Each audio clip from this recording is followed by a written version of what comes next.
Hello everyone. आज हम पढ़ेंगे क्लास 9th की सिविक्स। और सिविक्स में जो पहला चैप्टर है वो है डेमोक्रेसी, यानी डेमोक्रेसी क्या है और डेमोक्रेसी क्यों है। ठीक है, तो इस चैप्टर में हम सिर्फ और सिर्फ डेमोक्रेसी के बारे में पढ़ेंगे, उसके फीचर्स के बारे में पढ़ेंगे, उसके एडवांटेजेस के बारे में पढ़ेंगे और उसके डिसएडवांटेजेस के बारे में पढ़ेंगे, और साथ ही साथ इक्वल वोटिंग राइट के बारे में और सफरेज के बारे में पढ़ेंगे। ठीक है, लेट्स मूव ऑन। पहले ओवरव्यू देखते हैं। ठीक है, जब when we look at overview, जब हम ओवरव्यू में देखते हैं तो पहला ही क्वेश्चन पॉप अप हो गया है कि व्हाट इज डेमोक्रेसी, यानी कि डेमोक्रेसी क्या है, क्या इसके फीचर्स हैं।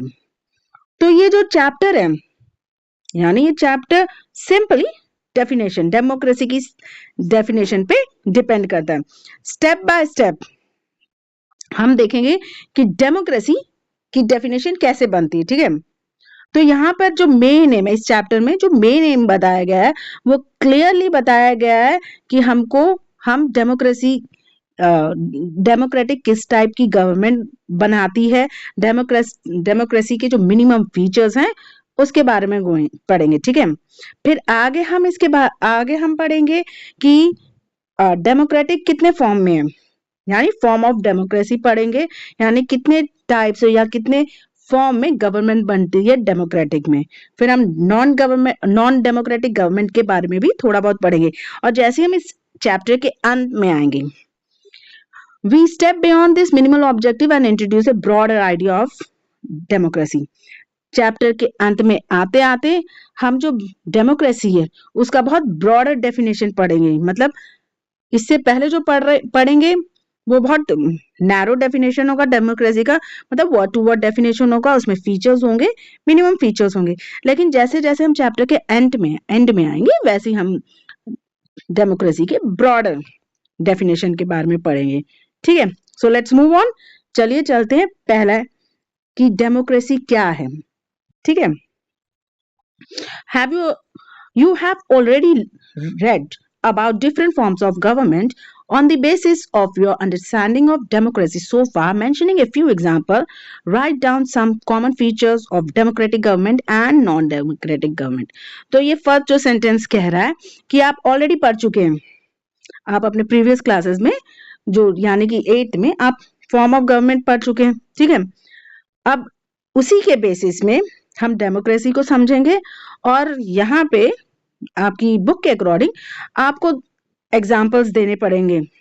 जो कॉमन फीचर्स है डेमोक्रेटिक और non democratic form of government में, जो कॉमन फीचर्स है आपके उसके एग्जाम्पल देने पड़ेंगे। यहाँ इस बुक के अकॉर्डिंग आपको ये करना है। ठीक है, अब यहाँ पूछा गया व्हाई डिफाइन डेमोक्रेसी, यहाँ पे ये पूछा गया कि डेमोक्रेसी को क्यों डिफाइन करें। ठीक है, तो इससे पहले हम बढ़े।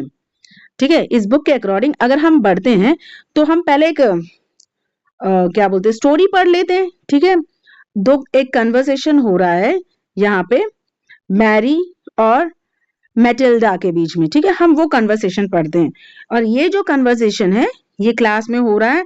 यहाँ पे डेमोक्रेसी का डेफिनेशन क्यों जरूरी है, बहुत सारे डेमोक्रेसी से रिलेटेड बहुत सारे जो क्वेश्चंस हैं वो पूछे जा रहे हैं ये दो लोगों के बीच में, that is Mary and Matilda के बीच में जो कन्वर्सेशन होता है। Let's see what these conversation. चलो देखते हैं इस कन्वर्सेशन का क्या। पहले Mary, ma'am I don't like this idea. First, we spend time discussing democracy and then we want to find out the meaning of democracy. I mean, logically, doesn't we have approached it to the other around? Shouldn't the meaning have come first, then the example? तो Mary यहाँ पे बोल रही कि ma'am मुझे idea नहीं पसंद आया कि पहले हम डिस्कस करते हैं डेमोक्रेसी क्या है, फिर हम पता लगाते हैं कि डेमोक्रेसी का मतलब क्या है। तो मैरी कह रही है कि मेरे अकॉर्डिंग, यानी मैरी के अकॉर्डिंग, पहले तो हमें डेमोक्रेसी क्या है वो पढ़ना चाहिए था, फिर हमें डेमोक्रेसी के मीनिंग पर डिस्कस करना चाहिए था। तो ये मैरी का पॉइंट ऑफ व्यू है। पर जो मैडम होती है, यानी लैंगडॉन मैडम, वो उनका पॉइंट ऑफ व्यू देखते हैं, वो क्या कह रही हैं। I see your point but that is not how we reason in everyday life. We use words like pen, rain or love. Do we wait to have a definition of these words before we use them? Come to think of it, do we have clear definition of these words It is only by using a word that we understand its meaning. तो Langdon madam Marie को समझाती है कि हाँ Mary, मुझे तुम्हारा point of view समझ में आया, और लेकिन हमको हर वर्ड को यूज करने के लिए एवरीडे लाइफ में जो वर्ड्स यूज करने उसके लिए रीजनिंग की जरूरत नहीं होती है। जैसे कि हम पेन, लव या रेन हो, उसको उसका पहले हम डेफिनेशन नहीं जानते कि भाई हमको पहले डेफिनेशन जानना है, फिर हम उस वर्ड को यूज करें, हम उसको इंस्टेंटली यूज करते हैं। तो इट नॉट नेसेसरी, ये जरूरी नहीं है कि हमको किसी चीज का क्लियर डेफिनेशन पता हो।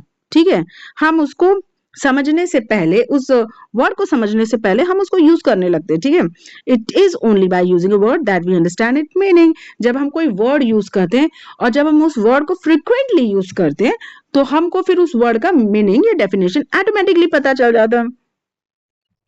Mary, but then why do we need definitions at all?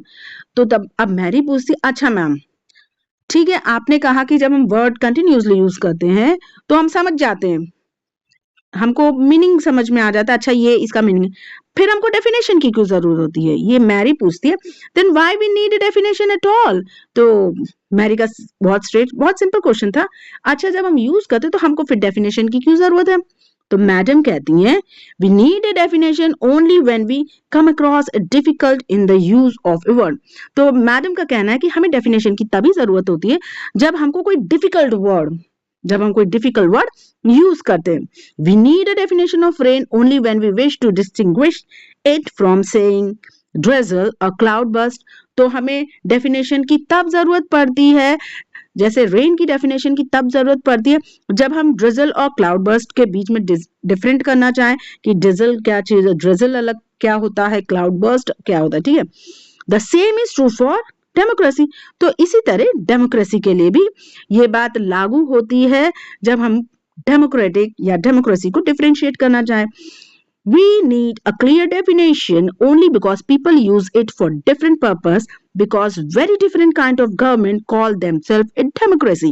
Now, हमको डेफिनेशन की जरूरत क्यों है? हमको डेमोक्रेसी डेफिनेशन की जरूरत इसलिए है क्योंकि हर कोई जो डेमोक्रेसी है उसको डिफरेंटली यूज करता है। ठीक है, डिफरेंट काइंड्स ऑफ गवर्नमेंट तो बनती हैं, गवर्नमेंट बहुत सारे टाइप्स की बनती है, लेकिन जो वो डेफिनेशन देते हैं, जो अपने आप को बताते हैं कि वो एक डेमोक्रेटिक गवर्नमेंट है, तो उस चीज को क्लियर करने के लिए हमें डेफिनेशन की जरूरत पड़ती है डेमोक्रेसी की।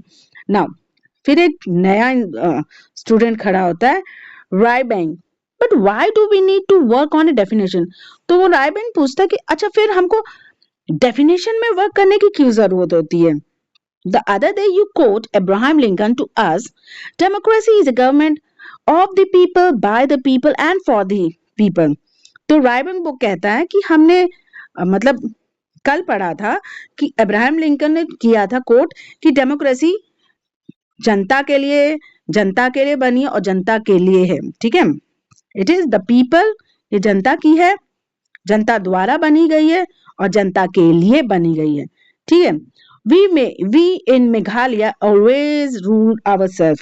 तो जो मेघालयंस हैं, हम तो अपने आप को खुद ही रूल करते हैं, ये रायबंग का कहना है। That is accepted by us और एवरीवन। तो ये जो चीज है, हम अपने आप को खुद ही रूल करते हैं, तो ये जो चीज है ये सबके द्वारा एक्सेप्ट की जाती है, सब इस चीज को मानते हैं, फिर हमें चेंज की क्यों जरूरत है?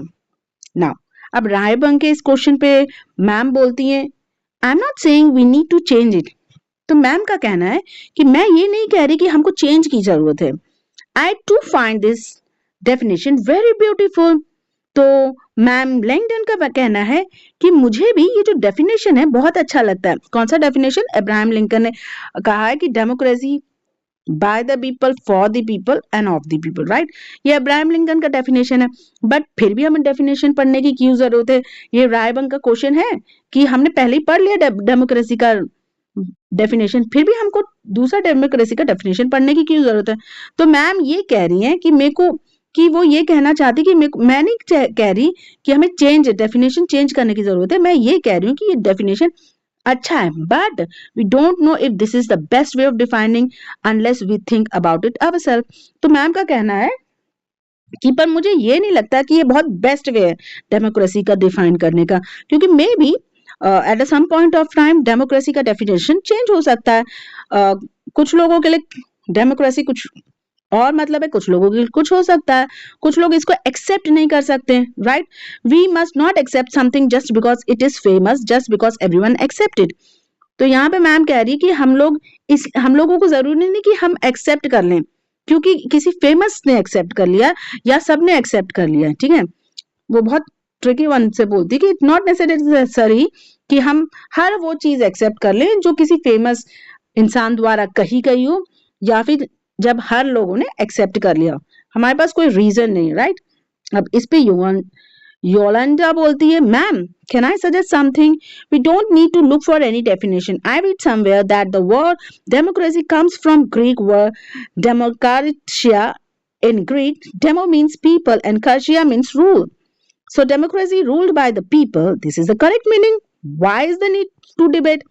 तो योलांडा बोलती है कि मैम मुझे नहीं लगता है कि हमें डेमोक्रेसी के डेफिनेशन की देखने की जरूरत है, क्योंकि हमने कि जो योलांडा है उसने ये कहा कि मैम मैंने डेमोक्रेसी का वर्ड पढ़ा है, कहीं पे मैंने डेमोक्रेसी का वर्ड पढ़ा है, ग्रीक में जो वर्ड है डेमोक्रेशिया ना, इसमें ग्रीक में डेमो को कहते हैं पीपल और क्रेशिया को कहते हैं रूल। सो डेमोक्रेसी का मतलब होता है रूल बाय द पीपल, ठीक है। तो मेरे लिए यानी योलांडा के लिए ये डेफिनेशन करेक्ट है, ये मतलब करेक्ट है। तो अब हमें इस पे डिबेट करने की क्या जरूरत है अगेन। अब योलांडा के आंसर का क्वेश्चन का आंसर करते हुए मैडम कहती है that is also a very helpful way of thinking about this matter. तो ये भी बहुत अच्छा तरीका है इस मैटर पे सोचने का। I would just say that this does not always work, a word does not remain tied to its origin. तो मैम ये कह रही है कि ऐसा नहीं है कि ये वर्ड हमेशा ही वर्क करेगा, कभी कभी जो वर्ड होता है वो अपने ओरिजिन से अलग होता है, मतलब ओरिजिन के अकॉर्डिंग नहीं होता, यानी नेटिव के अकॉर्डिंग नहीं होता।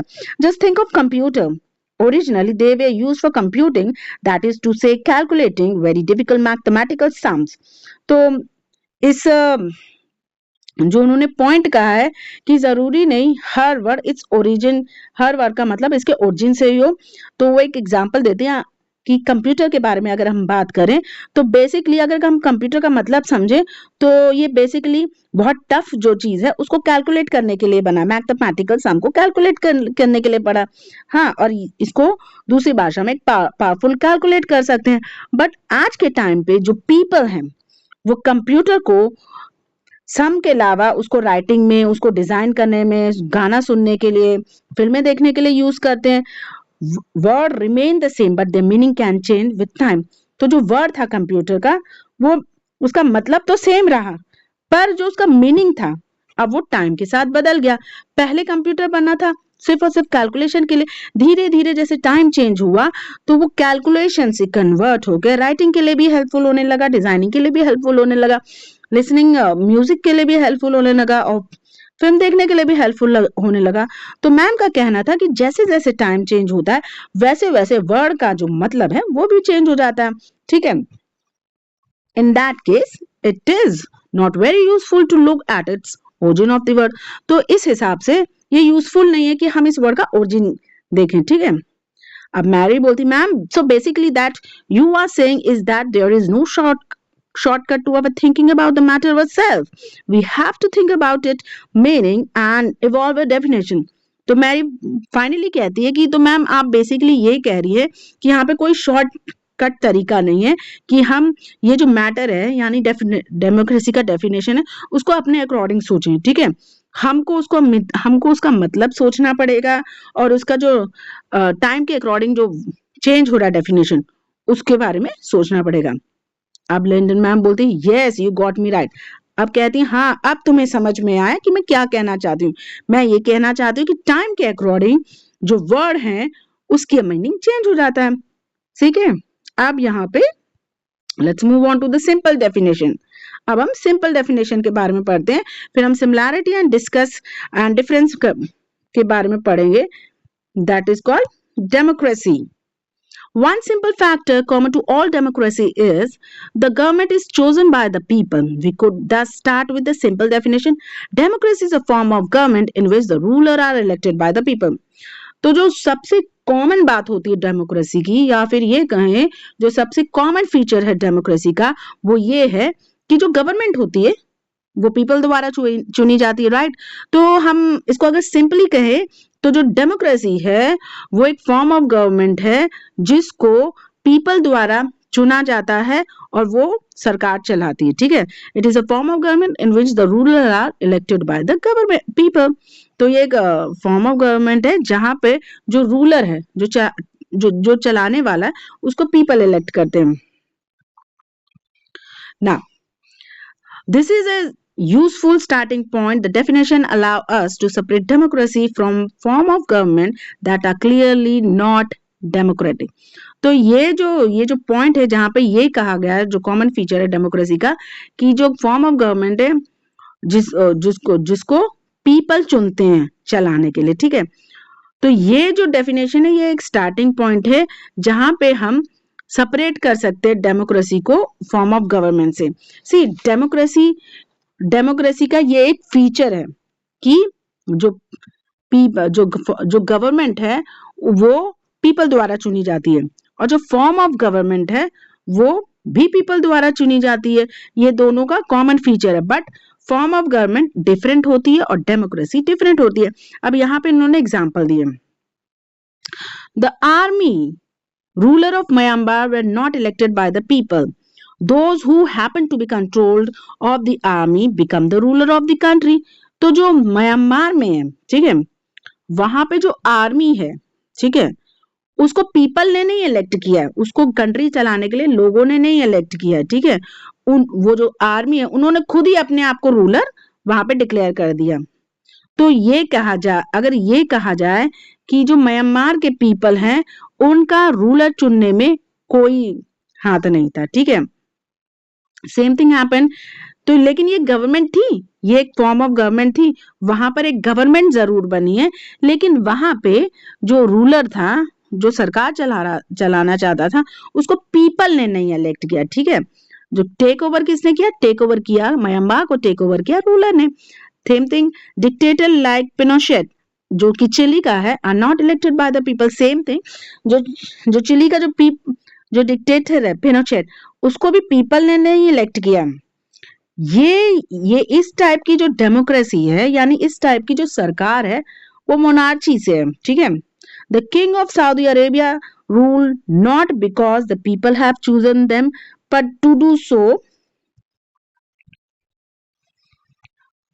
the king of Saudi Arabia rule not because the people have chosen to do, but because they happen to be born into the royal family.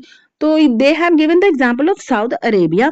तो साउथ अरेबिया में जो किंग होते हैं, जो कि साउथ अरेबिया चला रहे, उनको लोग नहीं चुनते हैं, ठीक है, पर वो रॉयल फैमिली में पैदा हुए होते हैं, इसलिए वो वहां पे गवर्नमेंट चलाते हैं, ठीक है। तो म्यांमार में डिक्टेटरशिप थी, चिली में डिक्टेटरशिप थी, ठीक है, लेकिन जो सऊदी अरेबिया में वहां पे डिक्टेटरशिप नहीं थी, वहां पे मोनार्कियल फॉर्म ऑफ गवर्नमेंट थी, यानी कि राजशाही गवर्नमेंट थी। जो वहां पे रॉयल फैमिली में पैदा होते थे उन्हीं के पास अधिकार था गवर्नमेंट चलाने का, यानी कि कंट्री चलाने का। तो जो सिंपल डेफिनेशन जो हमने अभी स्टार्टिंग में पढ़ी थी कि a form of government in which the ruler are elected by the people, ये एडिक्वेट नहीं है, ठीक है, कि एक गवर्नमेंट की फॉर्म है जो कि जनता द्वारा चुनी जाती है, ठीक है। ये एक सिंपल डेफिनेशन है, पर ये एडिक्वेट नहीं है। हमको और थोड़ा सा और भीतर जाना पड़ेगा, थोड़ा सा और गहराई में पढ़ना पड़ेगा कि डेमोक्रेसी एग्जैक्टली क्या है। जब हम डेमोक्रेसी की बात करते हैं तो जब हम डेमोक्रेसी की बात करते हैं तो हमारे दिमाग में आता है पीपल्स रूल, यानी डेमोक्रेसी वो है जहां पे लोग वोट डालते हैं और अपना एक प्रतिनिधि चुन के लड़वाते, ठीक है। That's what basically we think.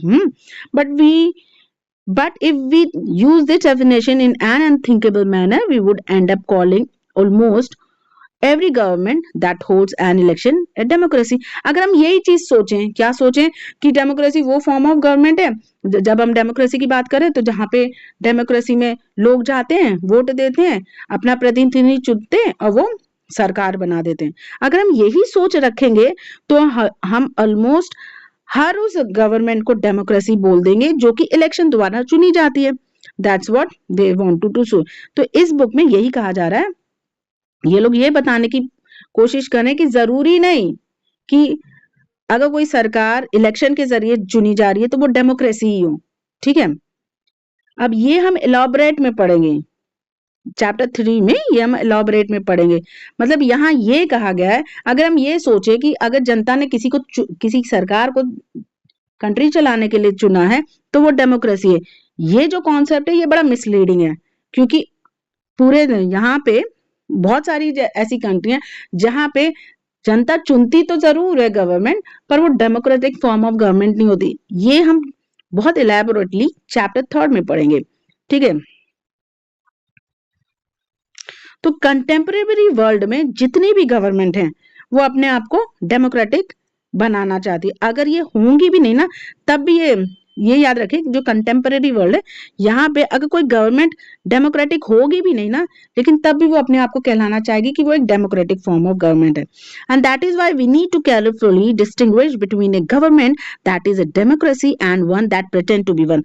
तो इसलिए इतना जरूरी हो जाता है कि हम डिस्टिंग्विश करें, कहाँ किन के बीच में डिस्टिंग्विश करें, कि हम इस बीच में डिस्टिंग्विश करें कि जो गवर्नमेंट है, जो डेमोक्रेटिक, जो वाकई डेमोक्रेसी को फॉलो कर रही, और जो गवर्नमेंट, और जो दूसरी गवर्नमेंट है जो ये प्रिटेंड कर रही है या ये दर्शा रही है कि हम डेमोक्रेटिक हैं। ठीक है, अब ये चीज हम नीचे पढ़ेंगे केयरफुली। हाँ, जब हम फीचर्स पढ़ेंगे डेमोक्रेसी के, एक एक फीचर्स को पढ़ेंगे, then only we going to learn, तभी हमको समझ में आएगा कि एग्जैक्टली डेमोक्रेसी क्या है।